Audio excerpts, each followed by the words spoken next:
சிவராத்திரி, மகா சிவராத்திரி, மாசி மாதம் வருகின்ற இந்த மகா சிவராத்திரி மிகவும் சக்தி வாய்ந்தது அப்படின்னா அதுல எந்த மாற்று கருத்துமே இல்லை. நமக்குள் உறங்கிக் கொண்டிருக்கின்ற அதீத சக்திகளை எழுப்புவதற்கான நாள் அப்படின்னு சொன்னா இந்த மகா சிவராத்திரியை சொல்லலாம்.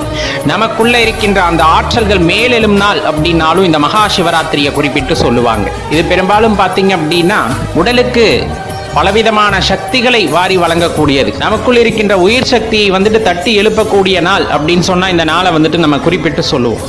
அவ்வளவு சிறப்பான நாள். இந்த இரவு நேரத்தில் வில்வார்ச்சனை செய்வது, சிவனுக்கு வில்வார்ச்சனை செய்வது மிகப்பெரிய பலனை உண்டாக்கும். சிவன்கிட்ட என்ன கேட்கணும்? எதையும் கேட்காதீங்க, அவரை மட்டும் நினைத்து வழிபடுங்கள். உங்களுக்கு என்ன வேணுமோ எல்லாத்தையுமே தருவார். குடும்பத்தில் இருக்க கஷ்டம் நீங்கிறது, வேலை இல்லாமல் இருக்கிறது, திருமணம் கைகூடாமல் இருக்கு, இன்னும் என்னென்ன பிரச்சனைகள் இருந்தாலும் சரி, வழிபாட்டை ஆரம்பிக்கும் முன்பு விநாயகரை வழிபட்டு கொண்டு சங்கல்பம் செய்து கொண்டு அந்த விரதத்தை மேற்கொள்ளுங்கள். கட்டாயமா நல்லபடியா நிறைவேறும் பட்சத்தில், விரதம் நிறைவேறும் பட்சத்தில் எல்லாமே நன்மையாக நடக்கும். நிறைய அதிர்வுகளை உணர்வீங்க. அன்னைக்கு சிவபெருமான் அபிஷேக பிரியர் அப்படின்ட்டு அழைக்கப்பெறுவார்.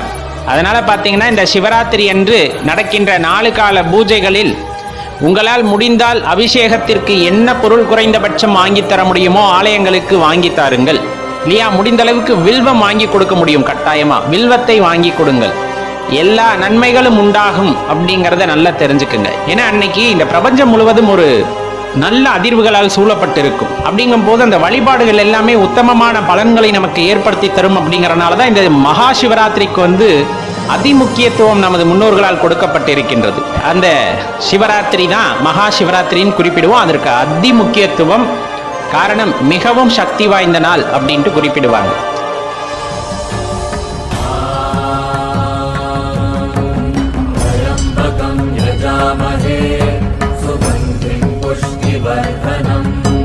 पूर्वारुकमिव बन्धनान् मृत्योर्मुक्षीयमामृतात्